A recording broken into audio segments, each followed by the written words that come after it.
All right, guys, today is Friday, June 23rd, 2023, so everything is back to normal after our couple of day power outage. So I got my trunk finished up on the car. You guys seen the videos of that. If you didn't, the trunk's done. It's all upholstered in and done. Even got the dome lights working. So really fantastic turnout on that. It looks really good. So the last time I messed with this car, I was checking out my fuel level gauge. I have a spare sending unit down there that they did not get soldered. I want to show you guys this. This sending unit is a good quality sending unit, and I've bought from the same company many times, and it's the same sending unit. It has a brass float, it has a good quality screen on it, filter, whatever you want to call it. I've never had a problem until this car. When I went up and filled up my gas tank, it never leaked before with a few gallons in it, but once I filled up the tank, it was leaking gas really bad. So what I found out was, when we get out here in the light, you can see it. You can see the brown right there from the gas, dried gas right there. They didn't solder this tube in there in that corner edge, so it was leaking around that tube.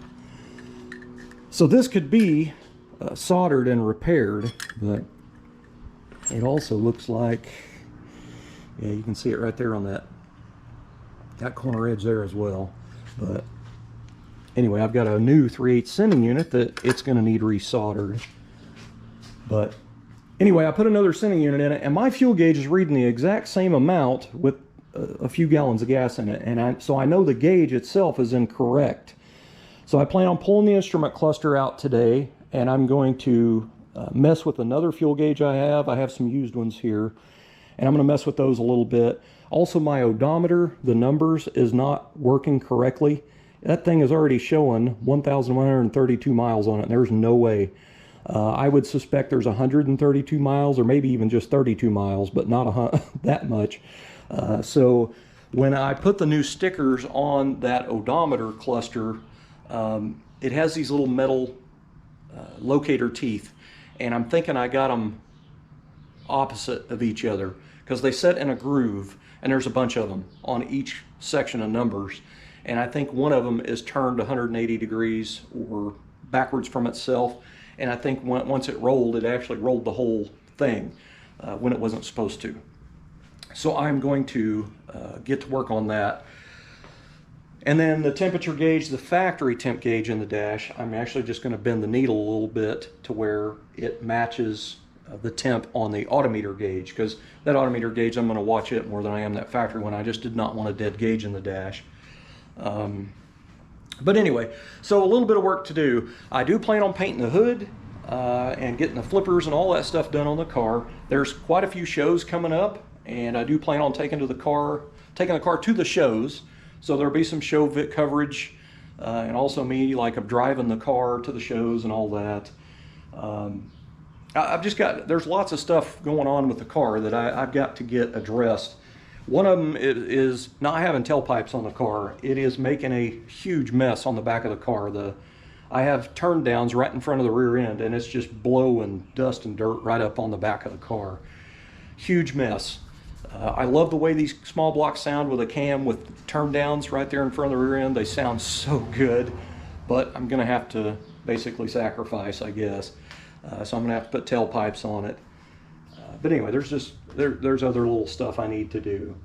The flippers, paint the hood. I do plan on painting the hood, but the problem is the reducer I have here is medium, and that gallon of reducer is like 85 bucks. So I would say it's probably 90 or 92 degrees outside right now, so it's a little bit too hot for that temperature, in my opinion. I like slow for hot weather, so I'm going to probably have to wait for a cool day or do it early in the morning. So I'll definitely be doing all that. Anyway, I do have tons of videos on that, so basically once this car is all finished up, then I can pretty much focus 100% of my attention to the four-door, and that is the plan. So I've decided to go, everything so far is turning out pretty cool on the car, so I've decided I'm just going to go a little bit further and better with it than what I originally was, do a better job on things. because I pretty much I had the trunk set up on there, and I did do a little bit of gapping on the trunk, but I didn't make it where it was really, really awesome. I mean, it's okay, it's just not almost perfection. So I've decided I'm going to go ahead and put the car all back together and really focus more on the gaps and try to get it quite a bit better, especially the way this car turned out. It's just a testament to taking the time and doing something, and then after all your expensive paint and bodywork and all that stuff is on and done, it just adds to it, you know what I mean? So I've just decided to go ahead and do that to the four-door. So I'll need to bolt the car down to the chassis, because right now the body's just sitting on there, and then I'm going to go in and really finalize those door gaps and try to get them quite a bit better. I did my hidden compartment for the HEI distributor parts to hide in there, and then I put on my windshield washer pump right here, and I don't like it because this has a raised pad it sets on and this does not. So I'm going to go ahead and pull this back off, weld the holes back up, and I'm actually going to mount it under here just like I did the hardtop, to where it's kind of out of the way. It just doesn't go. I thought about cutting out a, like a thick piece of plate, like kind of like that, and then rounding the edges and actually perimeter welding it and bevel grinding it like I did for this to mount on so it would match, but I'm just not going to do that. Too much work. But there's tons of videos coming on this four-door. I mean, there's a lot of stuff I got to do, man. And I'm building this car for my wife, and I want her to be proud of it. I want to be proud of it. And once you do a car to where something that looks like that, it's kind of hard not to put that kind of work into another one. You know what I mean? It's like you're going backwards. So I've just decided to go ahead and take it a little bit further. I've still got to sand all the body filler on the car. It's down with 80, which I usually go about 3/4 of the way with 80, and then I go to 120. But anyway, lots and lots to do. So I wanted to run you guys through something on this car that I do plan on doing. I did this to a 56 Bel Air four-door, and I'd never seen it done before. And when I seen that car, after I ended up selling the car before it got painted, because I got that. So I sold the 56 Bel Air four-door I had as a project, so I had to have money to put into that car. And that's exactly what I did. But one of the things that I did to the car in the metal stage was I welded up all the B-pillar piece to the car. These four-door sedan Tri-5 Chevys, they have a piece that goes up here and it bolts on. And that's it right here. It has a little thing that goes on the back with a stud, and there's a nut on the back side, and that goes on pretty much like that. Anyway, that sticks off that far off the car with that setting flush. So well, let me make sure I don't have that upside down. No, I don't. So this sticks way off. So what I did to the 56 was I ground this until it fit. I had all the doors adjusted and everything with the rubber bumpers in place, and I basically ground that until everything was right. And then I went in there and I fully welded that all the way around, and then bevel ground it. And then this piece right here, where this center splash insert right here is, this is spot welded to the car. So that is basically open right there. So I went in there and welded all this up, and down here there's a separate little triangle piece on here. Now, one thing about four doors is when they have water that goes in here, like especially on the back door, if you wash the car or you're driving in rain or it's setting in rain, rain will run right down through here and it'll get in behind this. So over time you will end up with surface rust starting right here in this seam. Now you can seam seal this, but the water's still going to set down in there and cause rusting issues. So you got to go through and seam seal just about everything. So this is what I'm going to do to this car, which is what I did to the 56. I've got a little template made here, and I'm going to cut this out of sheet metal, and I will fully weld this in here. Now I've got a little bit of a 45-degree bend in here, and that's for water channel to run off and then come out and out. And I cut these tabs down just a little bit on both ends, because these are just spot welded to the rocker. And I went in and fully welded that. I fully welded this, and I fully welded this, and all the way up to, and I welded this right here as well. And then I will be taking the good 2-part seam sealer and seam sealing this whole part right here, because this is another area of these cars that gets water down in there and it will rust. So this will all get seam sealed all the way up. And then also right here on this panel where it's spot welded on, I will put masking tape just barely over the top of this, just barely, like to about right here. And then on this side, I'm going to give it about an 1/8 inch or so, and I'm going to mask it with masking tape. So I'll go in there with that 2-part seam sealer and seam seal that whole thing, and then I'll take my finger and run that seam sealer and then pull the tape immediately, and it should have a nice blend into it and clean and smooth. So by the time it's primered and painted, it should look pretty decent. I'm not going for it to look like it's part of the panel and it's perfect, because you can go in there and sand that 2-part seam sealer. I'm just wanting to make it, you know, because most of the new cars, when you look at them, you can see the seam sealer, so I'm not worried about visual seam sealer. I just don't want that stuff smeared out all over everywhere.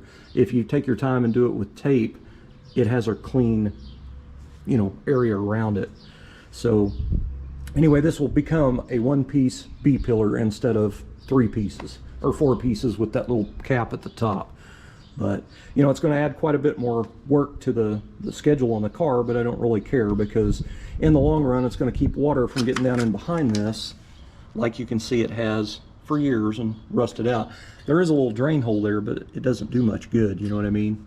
I've had one of these cars that I had to take this piece out to fix rust right there. It was so bad.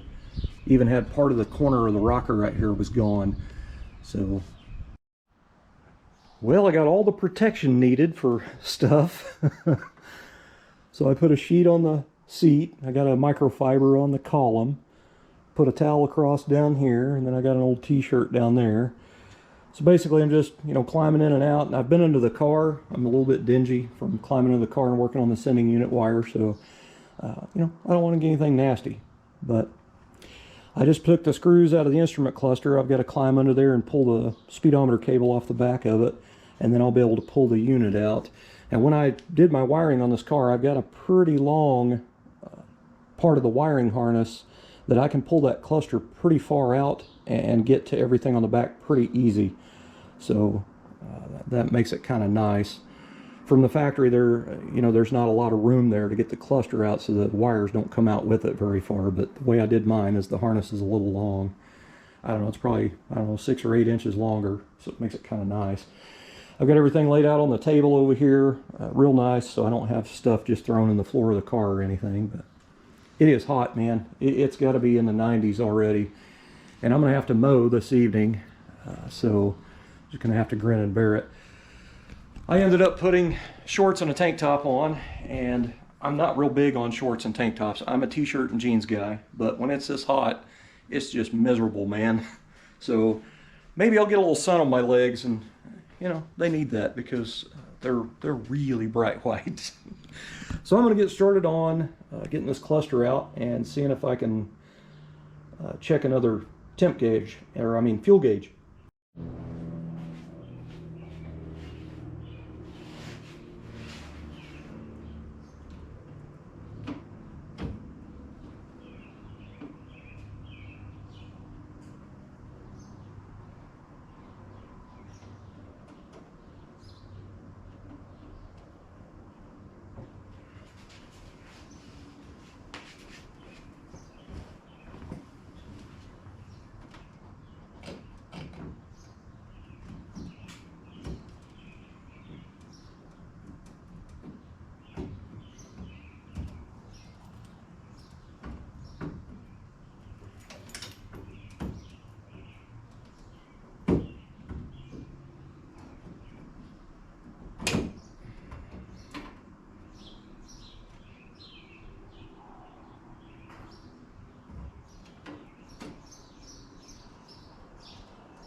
Okay, well I got a bomb that went off here, it looks like. Okay, so I got my instrument cluster all apart. I had 3 issues going on here. The fuel gauge does not read correctly. When the float arm on the sending unit goes to full tank, it only goes to about halfway on the gauge, so the gauge is not working correctly. So I ended up, this is a used one that I had in a box here, and I basically got in here and I hooked up my 2 wires, and then I put a little piece of wire on the housing of this and grounded it to the dash and turned the key on, and this one actually goes in between the first 2 dots, so the first one and the middle one. So this one I feel is about right, because there's probably about 4 gallons of gas maybe in it, or 5, I don't even know.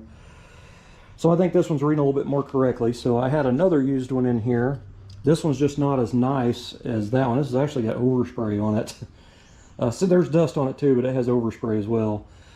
So I stuck this one up there and wired it all up, and it reads the exact same as that one. So I'm pretty sure that I had a gauge issue, just not reading correctly, which is actually that one back there. Now this is the temperature gauge, and this one's 56. 56 is electric. 55 was capillary tube, and this is, if you don't know what a capillary tube is, this is a capillary tube. It's basically a mechanical gauge. And this is what I first did to put on the car, and I was going to use this one. Unless you have an RPM air gap intake manifold, there's no provision for as short as this capillary tube is. So Performer RPM Edelbrock intakes have a port at the very back of the intake, so your actual 55 capillary will go in there. Now I don't know if that's the difference in a 6-cylinder capillary gauge or 55, I don't know. But I did have somebody tell me at one time on the forum that you can't use the 6-cylinder gauge on a V8 because they're not calibrated the same, and I don't understand that, and I don't believe that, because isn't 180 degrees 180 degrees? But whatever. Anyway, so the 56 gauge, you have to put an electric sending unit on the intake or in your head or something, and in this case I have one here. Now apparently the one to get that is the best for reading accurately is an Airtex Wells. I think that's 2 different companies. Somebody probably makes it for everybody, you know what I mean? So anyway, that's what I have in here, and the gauge is not reading correctly. When this odometer gauge up here gets to about 150 degrees, it's already over on the hot mark. It's not past hot, it's just about hot. So what I ended up doing was I clamped on a pair of needle nose on the gauge down here, and I just kind of bent it down a little bit. Anyway, so it's reading over, you know, where it's going to be, but nothing's in the way. Everything will clear. There's plenty of room up in there, so nothing's going to hit that needle. But when you turn it upside down, it still goes over hot. So I feel like this is probably going to work. But before I screw that back in the panel and put it all back together and put it all back in the car, I'm going to bench test that gauge in the car here, just basically hot wire it up and start the car and let it get up to temp, and I'm going to basically set that needle until it's dead middle.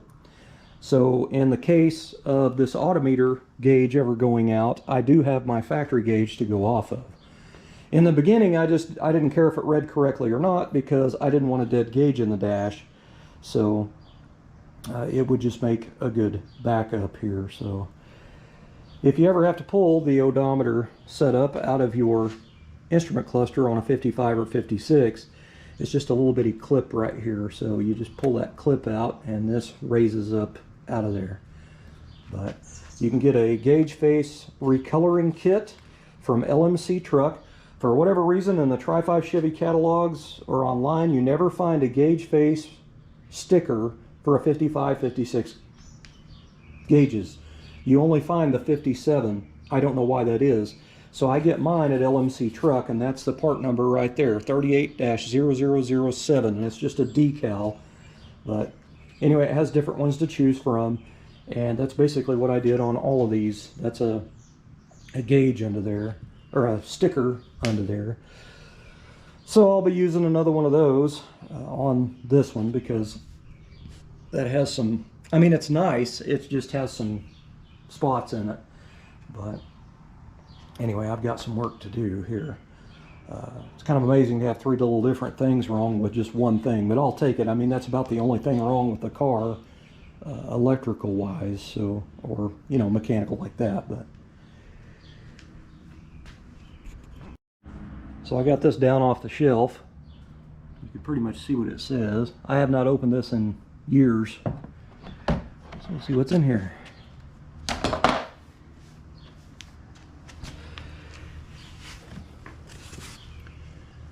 quite a bit of stuff in here, actually. There's another capillary tube.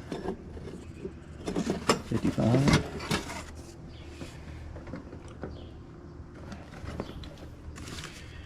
There's quite a few speedometer pieces down in here.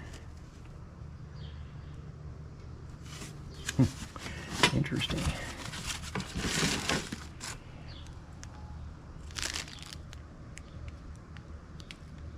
You know, I forgot I had that. I think that's a brand new lens, and I bought one for my wife's 55. Son of a gun, I already had one. Oh well, not like I probably won't need another one in the future. Well, I guess I'll get back to it here.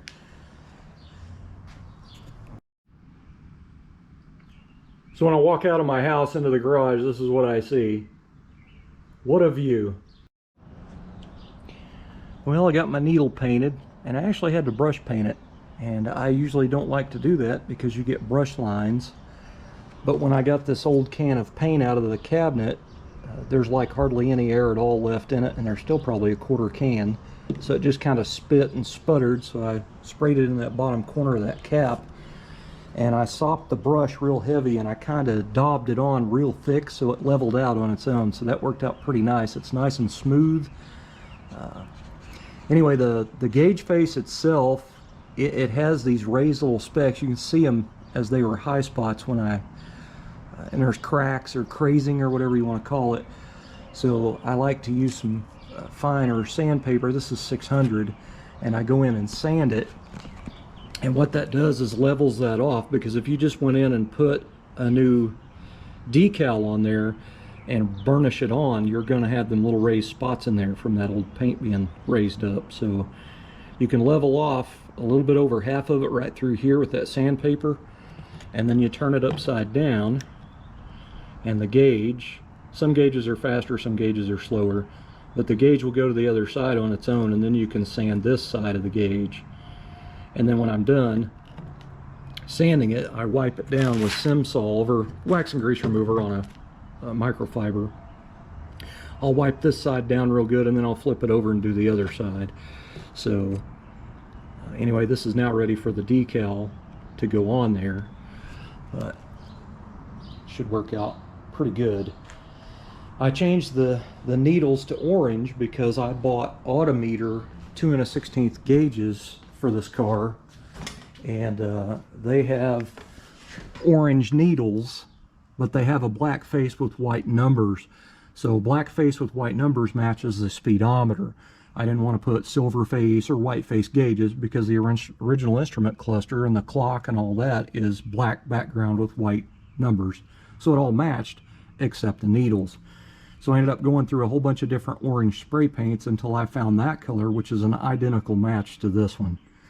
So I changed out my clock needles to the orange, and my speedometer needle, and also my temperature and fuel gauge needles to orange, so it all matches. But anyway, so in case you never noticed it before, that is a bow tie dash trim for the background in this speedometer, and it's all painted black, so it's pretty subtle. I'm about half debating on going ahead and making one and putting it behind the gear indicator. So I may do that, I may not. It's not really that noticeable. So I bent the needle on this. I need to start the car now and let it get up to temp, and I want to see, you know, basically plug in this temp gauge now after I bend it and see where it's at, because I may have to bend it a little bit more. So I think I'm going to do that. Alright, so I got the car running. It did get over 180 just a little bit, and then the electric fan kicked on. It started dropping a little bit. But I bent the needle on the original temp gauge. I kept messing with it until I got it right about middle dot. So I think that's going to end up working.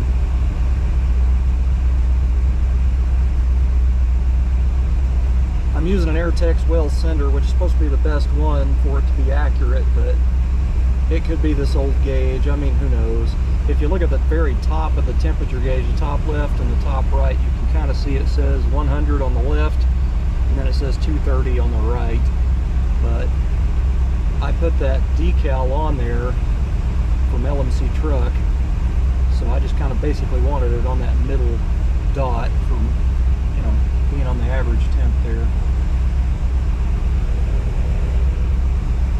I think that's going to work, because before, when it got to 150 degrees on the temp gauges, it was getting warmed up, it would already peg on hot, so I think that's going to end up working fine. When you test these, your 12 volt ignition is on the, like if you're looking at the face of the gauge, the 12 volt ignition's on your left, and then your coolant sensor's on the right, and then you do have to ground the gauge. So I wrapped a little, just a spare wire around where the screw hole is, and I've actually got it pushed into the heater control thing, the chrome on it. But that is going to end up working out. So it's slowly creeping back up to 180, so it's the needle's just barely over that dot. It's not dead middle of it anymore. I think that'll work.